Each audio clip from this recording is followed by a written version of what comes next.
अब आगे बढ़ते हैं और बात पश्चिम बंगाल की करते हैं। पश्चिम बंगाल के मुर्शिदाबाद में हिंसा थमने का नाम नहीं ले रही है। पुलिस के वरिष्ठ अधिकारियों ने हिंसा प्रभावित क्षेत्र का दौरा किया और स्थानीय पुलिस अधिकारियों के साथ में बैठक भी की। वक्फ कानून के खिलाफ कल प्रदर्शन के दौरान हिंसक भीड़ ने कई गाड़ियों को फूंक दिया, आग के हवाले कर दिया था और हिंसा में मरने वालों का आंकड़ा बढ़कर 3 हो गया है। मुर्शिदाबाद जिले के कई इलाकों में झड़पों में 15 पुलिसकर्मी भी घायल हुए हैं। 100 से ज्यादा लोगों को यहां गिरफ्तार किया गया है। हिंसा में मरने वालों की संख्या 3 हो गई और हिंसा पर केंद्र सरकार ने संज्ञान लिया है और केंद्रीय गृह सचिव गोविंद मोहन ने पश्चिम बंगाल के मुख्य सचिव और वहां के डीजीपी से बात की है। गोविंद मोहन ने राज्य की सरकार को संवेदनशील इलाकों पर पैनी नजर रखने और जल्द से जल्द स्थिति सामान्य बनाने के लिए कहा है। पश्चिम बंगाल के डीजीपी राजीव कुमार ने केंद्रीय गृह सचिव को हालात की सारी जानकारी मुहैया करवाई। कलकत्ता हाईकोर्ट के आदेश के बाद जिले में बीएसएफ की 300 जवानों के अलावा केंद्रीय अर्धसैनिक बलों की 5 कंपनियां भी तैनात की गई हैं। तो पश्चिम बंगाल में वक्फ कानून का विरोध लगातार किया जा रहा है। मुर्शिदाबाद में फिर से हिंसा भड़की और यहां सीनियर अधिकारियों ने हिंसाग्रस्त इलाकों का दौरा भी किया। हालात को सामान्य करने की कोशिश वहां पर की जा रही है। भीड़ ने कई गाड़ियों को आग के हवाले कर दिया, कई गाड़ियों को फूंक दिया और जो हिंसा हुई उसमें मरने वालों की जो संख्या है वो 3 हो गई है। और ये कहा जा रहा है कि मुर्शिदाबाद में 15 पुलिसकर्मी भी घायल हुए हैं हिंसा के दौरान। We will deal it very, very strongly. It is our duty to protect the life and property of people. We will deal with it. Jarder eta hoyeche. Government has already said that they will stand by the people. Jadar damage hoyeche, that will be taken care of. But at the moment, rumors have to stop. People don't believe in rumors. वक्फ कानून के विरोध को लेकर सियासत भी चरम पर है। पश्चिम बंगाल की सीएम ममता बनर्जी ने सोशल मीडिया पर पोस्ट करके लोगों से शांति और संयमित रहने की अपील की है। शांति बनाए रखने की और संयमित रहने की लोगों से अपील की है मुख्यमंत्री ने। उन्होंने कहा कि वो इस कानून को राज्य में लागू नहीं होने देंगी और साथ ही उन्होंने कहा कि ये कानून केंद्र सरकार ने बनाया है, लिहाजा केंद्र सरकार से जवाब मांगा जाना चाहिए। दंगा भड़काने वाले समाज को नुकसान पहुंचा रहे हैं और राजनीतिक लाभ के लिए धर्म का दुरुपयोग करने की साजिश रची जा रही है पश्चिम बंगाल में। इसको लेकर ममता बनर्जी ने केंद्र सरकार से जवाब मांगने के लिए कहा कि जो प्रदर्शन कर रहे हैं उनसे। ममता ने साजिश रचने का भी आरोप लगाया। पश्चिम बंगाल की सीएम ममता बनर्जी ने सभी से शांति बनाए रखने की और संयमित रहने की अपील की है और साथ ही उन्होंने ये भी कहा कि ये कानून वो राज्य में लागू नहीं होने देंगे। वक्फ कानून पर घमासान, वक्फ कानून राज्य में लागू नहीं किया जाएगा। पश्चिम बंगाल के मुख्यमंत्री ममता बनर्जी की ओर से कहा गया, कानून केंद्र सरकार ने बनाया है, ये उनकी ओर से कहा गया है, तो केंद्र सरकार से जवाब मांगा जाना चाहिए। और दंगा भड़काने वाले समाज को नुकसान पहुंचा रहे हैं। जिस तरीके से अलग अलग जगहों पर हिंसा हो रही है, राजनीतिक लाभ के लिए धर्म का दुरुपयोग करने की साजिश रची जा रही है, ये पश्चिम बंगाल के सीएम की ओर से कहा गया है। अब इस पूरे ही कानून के विरोध को लेकर टीएमसी और बीजेपी आमने सामने हैं। देखिए, पश्चिम बंगाल में जारी हिंसा और शिक्षक भर्ती घोटाले को लेकर बीजेपी आज कोलकाता में मार्च निकालेगी। बीजेपी ये मार्च सीएम ममता बनर्जी के इस्तीफे की मांग को लेकर निकालेगी। मार्च को लेकर बीजेपी ने नारा दिया है, शिक्षक घोटाले में ऐतिहासिक भ्रष्टाचार और हिंदू हत्याकारी मुख्यमंत्री इस्तीफा दें, नौकरी चोर और हिंदू हत्याकारी मुख्यमंत्री इस्तीफा दें। ये बीजेपी की ओर से नारा दिया गया है। ये मार्च दोपहर 1 बजे कोलकाता के कॉलेज स्क्वायर से धर्मतला तक होगा और इसकी पूरी तैयारी कर ली गई है बीजेपी की ओर से। हिंसा और शिक्षक भर्ती घोटाले को लेकर बीजेपी का हल्ला बोल होगा। टीएमसी के खिलाफ सीएम ममता बनर्जी के इस्तीफे की मांग की जा रही है और बीजेपी का आज कोलकाता में मार्च होना है। दोपहर 1 बजे का वक्त है जब इसकी शुरुआत होगी। जो अलग अलग जगहों पर हिंसा भड़क रही है उसको लेकर भी और शिक्षक घोटाले को लेकर भी बीजेपी हल्ला बोल करेगी ममता बनर्जी के खिलाफ और टीएमसी के खिलाफ। आज मार्च की पूरी तैयारी कर ली गई है।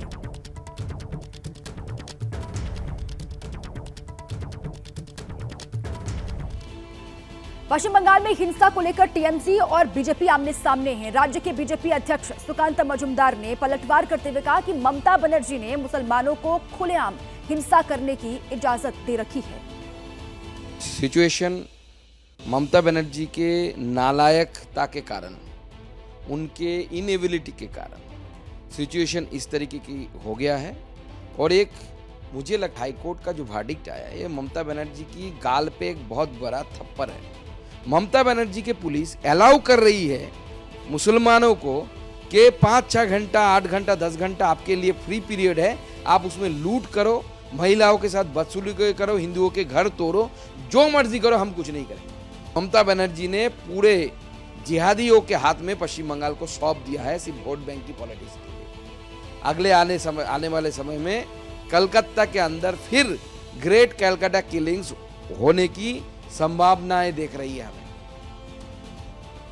इंडिया गठबंधन ने ममता सरकार का समर्थन किया है। समाजवादी पार्टी के राष्ट्रीय अध्यक्ष अखिलेश यादव ने आरोप लगाया कि केंद्र की सरकार जानबूझकर ये कानून लेकर आई है ताकि राज्यों में कानून व्यवस्था की स्थिति खराब हो।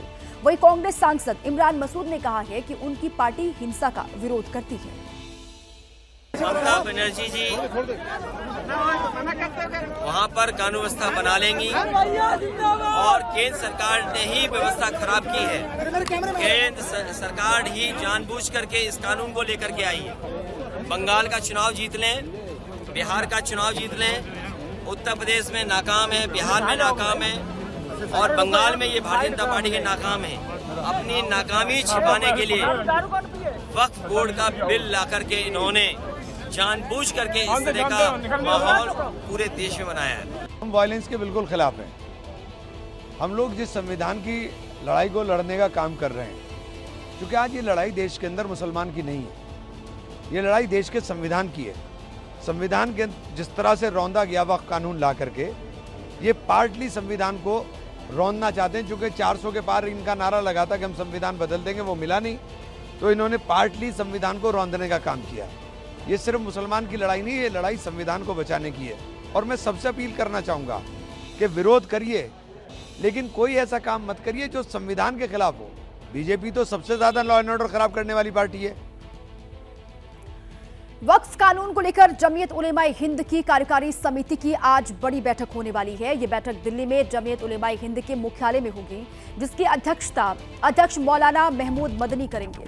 इस बैठक में वक्फ संशोधन कानून के खिलाफ कानूनी और संवैधानिक दायरे में रहते हुए किस तरह का कदम उठाया जाए, इस पर एक्शन प्लान बनाया जाएगा और विरोध प्रदर्शन के मुद्दे पर फैसले लिए जाएंगे। जमीयत उलेमाए हिंद की कार्यकारी समिति में देश भर के अलग अलग राज्यों के 42 सदस्य हैं जो इस बैठक में आज हिस्सा लेंगे। वक्फ कानून को लेकर यह अहम बैठक है जमीयत उलेमाए हिंद की ओर से, जो आज दिल्ली में होनी है। इस बैठक में आगे इस कानून को लेकर किस तरीके से कदम उठाए जाएं, अब आगे की रणनीति क्या होगी, इसी को लेकर चर्चा की जाएगी। कानून को चुनौती देने को लेकर एक्शन प्लान यहां पर तैयार होगा और वक्फ कानून के विरोध में प्रदर्शन पर भी चर्चा होगी। अलग अलग हिस्सों में किस तरीके से प्रदर्शन करना है इस कानून के खिलाफ, इस पर भी विस्तार से बातचीत होगी। जमीयत उलेमाए हिंद की ये बड़ी बैठक दिल्ली में आज होनी है, जिस पर लगातार रहेगी नजर। वक्फ कानून के विरोध में हो रही हिंसा मामले में धर्मगुरु भी कूद पड़े हैं। ऑल इंडिया मुस्लिम जमात के अध्यक्ष मौलाना शहाबुद्दीन बरेलवी ने बिल का समर्थन करते हुए हिंसा न करने की लोगों से अपील की है। तमाम मुसलमानों से और बिलखुसूस नौजवानों से ये अपील करूँगा कि वक्फ संशोधन बिल को लेकर के बिल्कुल उग्र प्रदर्शन न करें और ये जो एहतजाजी मुजाहरे हो रहे हैं, उग्र प्रदर्शन हो रहे हैं, इससे सिवाय नुकसान के अलावा कोई फ़ायदा नहीं है। क्योंकि ये वक्फ जो है आम मुसलमानों के हितों में है। ये वक्फ किसी भी मजहबी मकाम को, मस्जिद, दरगाह, मदरसा, खानका, ईदगाह को नहीं छीनेगा। वक्फ कानून के विरोध में पश्चिम बंगाल से सटे बिहार के कटिहार जिले में भी प्रदर्शन हुआ। कटिहार जिला नौजवान कमेटी के बैनर तले हजारों की संख्या में मुस्लिम समुदाय के लोग सड़कों पर उतरे। प्रदर्शनकारियों ने केंद्र सरकार और बिहार सरकार के खिलाफ जमकर नारेबाजी की और वक्फ कानून को पूरी तरह से रिजेक्ट करने की मांग इनकी ओर से उठाई गई। पश्चिम बंगाल से लगाए बिहार तक किस तरीके से इस कानून का विरोध किया जा रहा है, ये कटिहार की तस्वीर आप देख रहे हैं। यहाँ पर केंद्र सरकार और बिहार सरकार के खिलाफ नारेबाजी की गई। कटिहार जिला नौजवान कमेटी के बैनर तले हजारों की तादाद में मुस्लिम समुदाय के लोग यहाँ पर इकट्ठा होते हैं, सड़कों पर उतरते हैं और इस तरीके से नारेबाजी की जाती है। प्रदर्शनकारियों ने केंद्र सरकार और बिहार सरकार के खिलाफ हल्ला बोला। वक्फ कानून को पूरी तरह से रिजेक्ट करने की इनकी ओर से मांग की गई है।